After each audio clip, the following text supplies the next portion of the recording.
בבקשה, קודם כל לכבות. למה? זה מקום שמותר לצלם. נכון, צריך אישור. למה? פה הבנתי שזה מותר ואין אישור, הבנתי, ביררתי, אמרו לי בהתחלה, אמרתי אני באה לצלם פה משהו, אמרו שיש לי אישור לצלם כאן, לא במוזיאון. קודם כל תסגרו את המצלמות. למה? למה? קודם כל תסגור.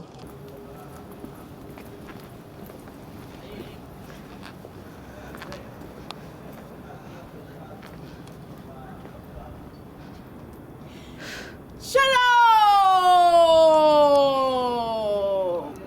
אני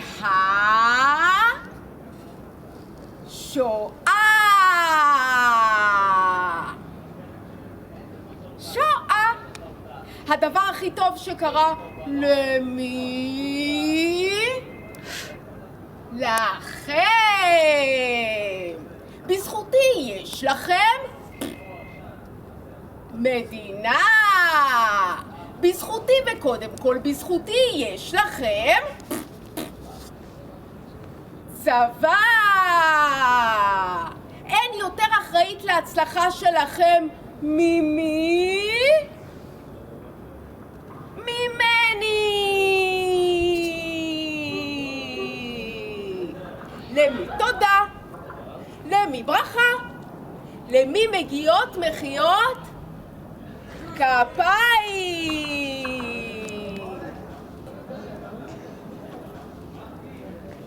אני חושבת שאחרי כל כך הרבה שנים מגיעות לי מחיות כפיים.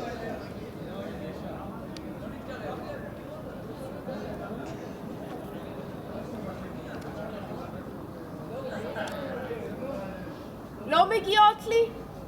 חושבים שלא מגיעות לי? מגיעות לי מחיאות כפיים סוערות אפילו. איך הייתם יכולים להצדיק את 67 בלעדיי? את 48 בלעדיי? בזכות מי אתם יכולים לנהל גטו של 3 מיליון איש מבלי שמעצמות העל יתאחדו ויפוצצו את האמא שלכם?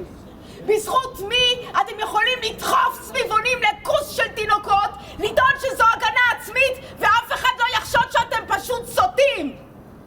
חושבים שאתם יכולים להסתדר בלעדיי? פתאום קם הגולם על יוצרו? אל תשכחו ממי למדתם! ככל שאתם גדלים הזיכרון שלכם הולך ומתכווץ. ממי למדתם לאסוף אנשים על פי מוצאם האתני ולזרוק למחנות ריכוז? ממי, כפויי טובה! אני אמא שלכם! מהכוס הזה נפלטתם לפלסטינה! מהשדיים האלה אתם יונקים! בזכותי אתם יכולים לפתח פצצה גרעינית באין מפריע, ורק על זה מגיעות לי מחיאות כפיים סוערות. אסתפק במחיאות כפיים. אסתפק.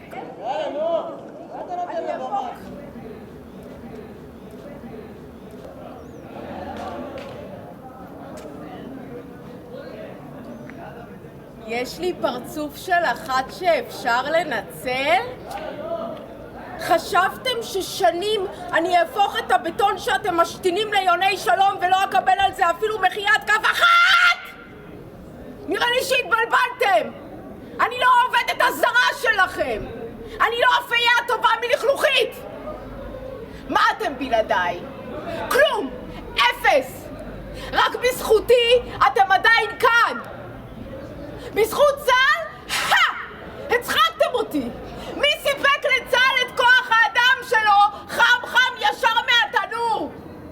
בלעדיי כל חזית עממית למען טרוצקיזם עם 3 חברים בלי נשק הייתה מכסחת את צה"ל. צבא מוסרי? בזכות מי? מי יורדת לזנות כדי שהעולם יראה את צה"ל בתור צבא מוסרי ולא מקבלת על זה אפילו מחיית כף אחת? התרגלתי כבר מזמן לתפקיד השרמוטה. אבל גם שרמוטות בצה"ל לא עובדות בחינם! יודעים מה? מחרבנת עליכם ועל מחיאות הכפיים שלכם.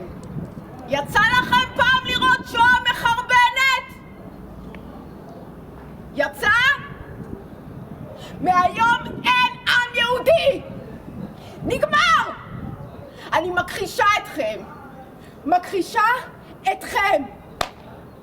אתם לא קיימים ולא הייתם קיימים מעולם. עונש.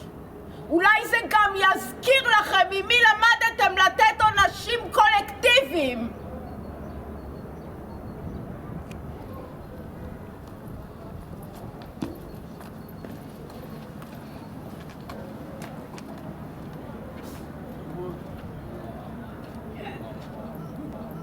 וואו, איזה כיף. וואו, איזה כיף. יש לי שומרים ומאבטחים מאחוריי. וכל המצלמות עליי. אני ממש, אני מרגישה כמו הנה, כוכבת. הם מתחילים לאגף אותה. וואו, השואה במקום שלה. השואה במקום, זה המקום, באתי לבקר ביד ושם. תראו, הייתי גם באושוויץ. אבל המקום הזה באמת, זה מאוד מרגש אותי. שדווקא פה בישראל אני פשוט נהדר. תראה, כן, הייתי בברלין באנדרטה שלי.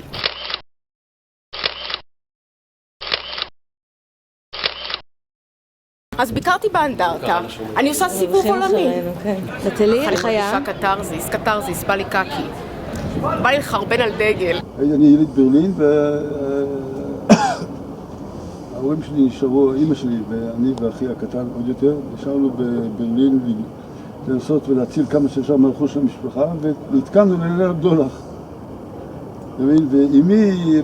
אבל אתה היית ילד. הייתי ילד בן 3. זהו, אוקיי.